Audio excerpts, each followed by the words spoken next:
Na madrugada do dia 12 de janeiro de 1995, na cidade de Feira de Santana, no estado da Bahia, um objeto luminoso é visto caindo em uma fazenda da região.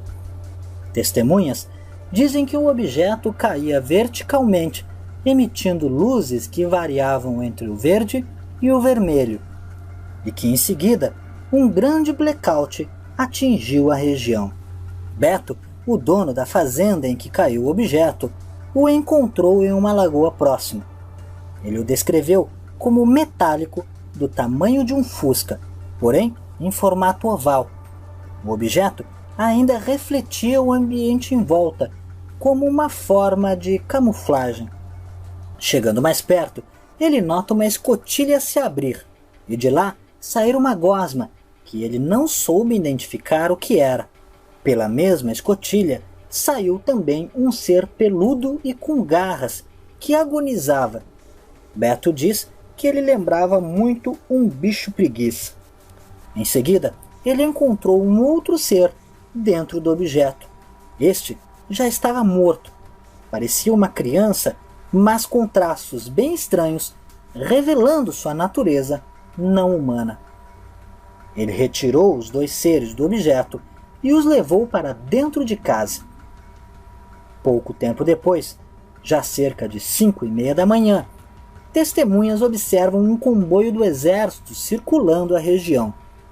Um militar que não quis se identificar e que participou desta operação, anos depois, enviou uma carta para os pesquisadores Alberto Romero, do GEPAS, e Emanuel Paranhos, da CEUF, e detalha tudo o que realmente aconteceu. Segundo ele, o comboio de 3 caminhões saiu do 35º Batalhão de Infantaria em direção à região da queda do objeto. A princípio, nenhum dos soldados sabia do que se tratava.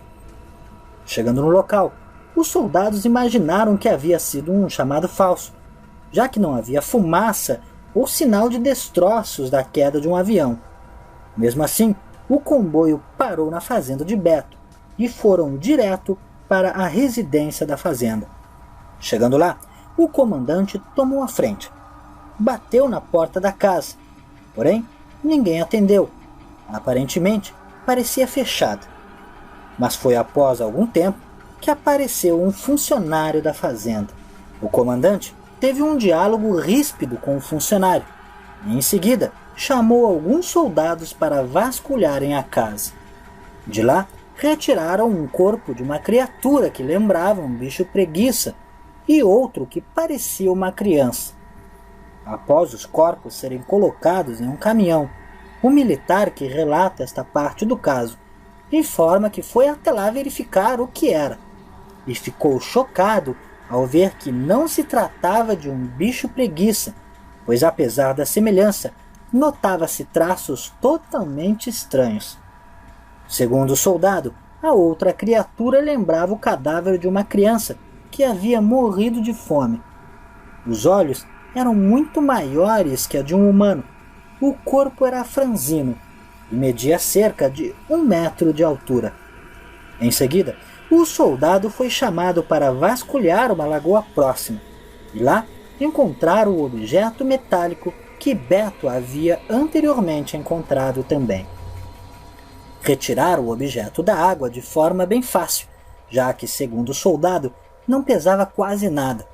Colocaram em outro caminhão e aguardaram novas instruções. Após alguns minutos, um helicóptero e um outro caminhão apareceram. Alguns agentes desceram do caminhão e, pelo pouco que o soldado conseguiu captar da conversa, eles eram do Serviço Secreto da Marinha. Estes conversaram rapidamente com o comandante e, em seguida, colocaram os corpos no helicóptero. Quanto ao objeto, foi colocado no outro caminhão que havia chegado junto com os agentes. Este era um tipo de caminhão-baú, que não tinha nenhum tipo de identificação. O funcionário ainda foi pressionado e ameaçado pelo comandante, para somente depois o comboio abandonar o local de volta à base. O próprio Beto, quando era procurado pelos pesquisadores, desmentia a história, tentava confundi-los, evitava-os ao máximo. Mesmo assim, após muita insistência, Beto confirmou toda a história e disse que não deseja mais falar sobre o assunto para não se prejudicar, principalmente pelo fato de ele ser um militar reformado. Os pesquisadores também descobriram o provável envolvimento dos Estados Unidos no caso, já que um satélite americano é quem teria avisado os militares brasileiros da queda do OVNI naquela região. Diversas pessoas envolvidas no caso, desde testemunhas a militares, foram ameaçados, o que dificultou ainda mais a busca da verdade pelos pesquisadores. Esse caso é extremamente importante e relevante para a ufologia brasileira, já que conta com o testemunho de diversas fontes confiáveis, além de um estudo bem detalhado dos pesquisadores envolvidos.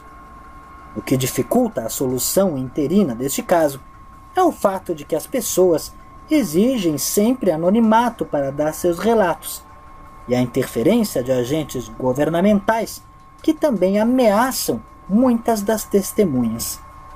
Neste caso, existe também um outro fato interessante, que é o aspecto de um dos seres encontrados. O ser era peludo e com garras. Seria este um ser diferente trabalhando em conjunto com extraterrestres humanoides que são comumente relatados? Ou seria este ser realmente um bicho preguiça que estava sendo levado para estudos pelo extraterrestre? E você, o que acha? Não deixe de comentar. Se gostou, clique em gostei. Não esqueça de se inscrever no canal e curtir a nossa página no Facebook.